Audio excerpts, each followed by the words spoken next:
सरकारको अनुदानमा नेपालको भूकम्पमा पुनर्निर्माण सम्पदाहरूको पुनर्निर्माणतर्फ $50 मिलियन दिने गरी सम्झौता भएको थियो। त्यो अनुदानमा त्यो रकम उपलब्ध गराउने, जस अन्तर्गत हामीले 28वटा सम्पदाहरू पुनर्निर्माण गर्ने कार्यक्रम तत्कालीन पुनर्निर्माण प्राधिकरणबाट हामीलाई हस्तान्तरण भइआएको थियो। विशेष अलिक बढी महत्त्वका सम्पदाहरू पुनर्निर्माण गर्ने कार्यको लागि इन्ट्याच परामर्शदाता समेत भारतीय सरकारबाट नियुक्त भएको थियो र एम्बेसीले र उहाँहरू र हामी त्रिपक्षीय रूपमा समन्वय गरेर यसको डिजाइनदेखि अहिलेसम्मका चरणहरूमा अहिले कतिपय सम्पदाहरू त सम्पन्न पनि भइसकेका छन् भने कतिपय अब असम्पन्न हुने अवस्थामा पुगेका छन्।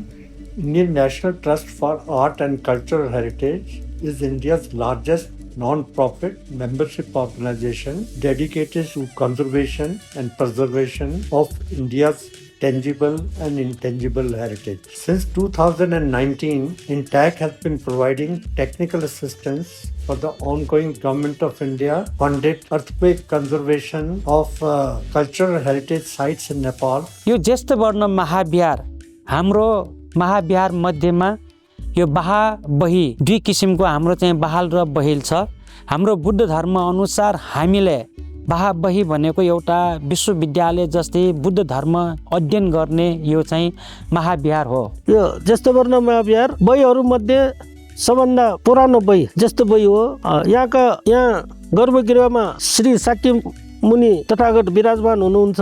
बिहार परिसरमा अशोक चैत्य, धर्मधातु चैत्य, माङकाल, हनुमान तथा माथि तपाईको आगम कोठामा चक्रसम्बर विराजमान हुनुहुन्छ। यो ज्येष्ठ वर्ण महाविहारमा पुजारी वज्राचार्यको परम्परा पनि छ।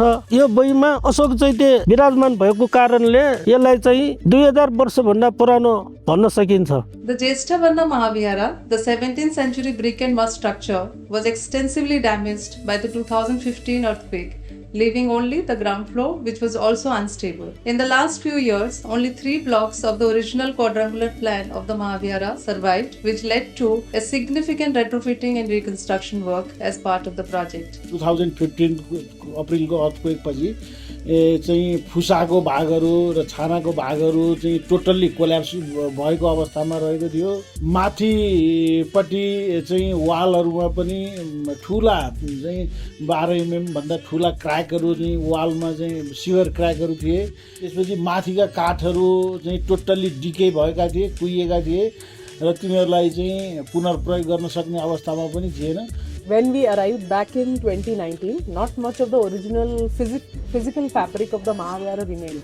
Therefore, to understand the design, proportions, scales and iconography, we had to rely on contemporary research and available archival records. Fortunately, the fragments salvaged from the collapsed floor were stored safely by the community members, as a result of which we were able to combine our research with the stored element to reuse these components back in the structure where they originally belonged. तत्कालीन अवस्थामा भूकम्प पश्चात पुरातत्व विभागबाट detail damage assessment गर्दाखेरि DG4 ग्रेडको damage देखिएको थियो र त्यसको मतलब तत्पश्चात पुरातत्व विभाग, स्थानीय जनसमुदाय, CLPIO सबै बसेर संरक्षणका धेरै चाहिँ विधिहरू मध्ये यसलाई पुनर्निर्माण रिकन्स्ट्रक्सन विधिबाट हामीले यसलाई कन्जर्भेसन गरेका छौं। हाम्रा सबै कार्यहरू पवित्र धार्मिक सम्पदाहरूमा सीमित भएकोले हामीले स्थानीय भवन कोड, पुरातात्विक मूल्य मान्यता र पुरातत्व विभागको कोडको साथै भूकम्पीय प्रतिरोध क्षमतालाई समेत मध्यनजर गरेर अगाडि बढाएका छौं। जगबाट नै पुनर्निर्माण गर्नुपर्ने भएकोले विभिन्न किसिमका वैज्ञानिक अनुसन्धानहरू गरी त्यसको नतिजा विस्तृत अध्ययन गरेर मात्र हामीले यो परियोजनामा लागू गरेका छौं। निर्माण कार्य गर्दा हामीले स्थानीय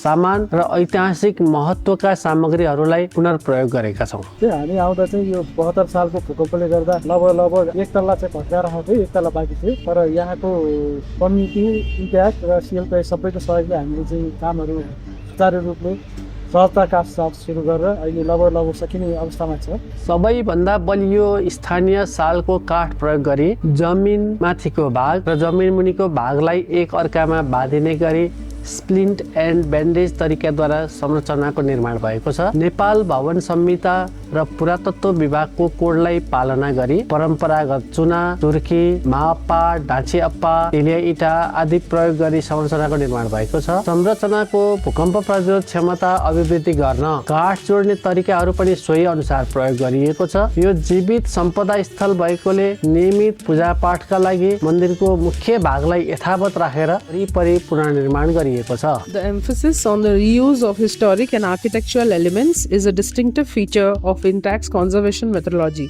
This practice ensures that conservation effort not only conserves the cultural legacy but also minimizes environmental impact. To repurpose the salvaged timber post, we employed a careful retrofitting process using timber pegs and robust joinery. After undergoing strength tests, the posts were deemed suitable for reuse in the structure. Active community involvement was the key factor to make our cultural project more successful. By engaging the local community, we made sure to incorporate their valuable suggestions in regard to perspectives and needs. We held regular meetings and consulted the experts, even from the local experts from the community, to consider the valuable project insight so that we can make the decision more informed.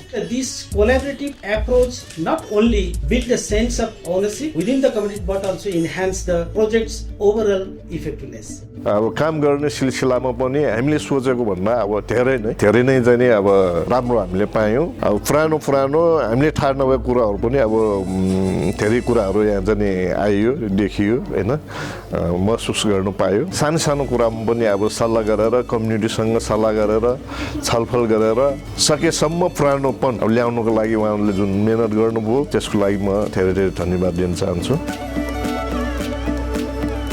ऐतिहासिक मूल्य मान्यतालाई प्राथमिकतामा राखेर बत्तीको design गर्यौं र सोही अनुसार लागू गर्यौं। यस ऐतिहासिक धरोहरलाई अझ जोगाइराख्न अग्नि सुरक्षा, सीसी क्यामेरा र विश्वव्यापी डिजाइनका सिद्धान्तहरूलाई पालना गरेका छौं। यी विविध दृष्टिकोणबाट हामीले यो धरोहरको मर्म जोगाउनुका साथै यो सम्पदा प्रयोगमा पुरातात्विक र आधुनिक सम्मिश्रणको सन्तुलन कायम राख्न सफल भएका छौं।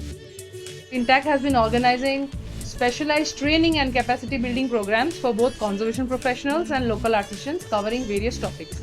The focus is to enhance traditional construction technique while incorporating seismic design. यसमा चाहिँ हामीलाई चाहिँ भनौँ न अब इन्ट्याकबाट पनि हामीलाई सहयोग भएको छ। हामीले जानेको चाहिँ हामीले चाहिँ उहाँहरूलाई सिकायौँ, उहाँहरूले जानेको हामीलाई सिकाएछ। यो प्रोजेक्टमा चाहिँ हामीलाई खुसी नै लाग्यो। The objective is to effectively communicate the insights gained and the lessons learned from the practical execution of these projects, complemented by INTACH's years of conservation practice for developing an enriched knowledge base for the future of conservation in Nepal. We are very happy that the work at Jestha Varna is complete and ready to be handed over to the community. This was made possible due to our committed technical team at the Kathmandu Project Office, support of the CLPIU project team and the Embassy of India. I hope that these projects would set an example for other heritage projects in Nepal. I also express my sincere gratitude to the governments of India and Nepal for their steadfast trust in the INTACH team in Kathmandu and in Delhi. The restoration works have not only revived the physical structures but also has helped to safeguard the sacred narrative and spiritual essence of the Mahavihara. This has been possible as the Government of India is committed with its support to protect and preserve the cultural heritage of our neighbor Nepal. Namaskar.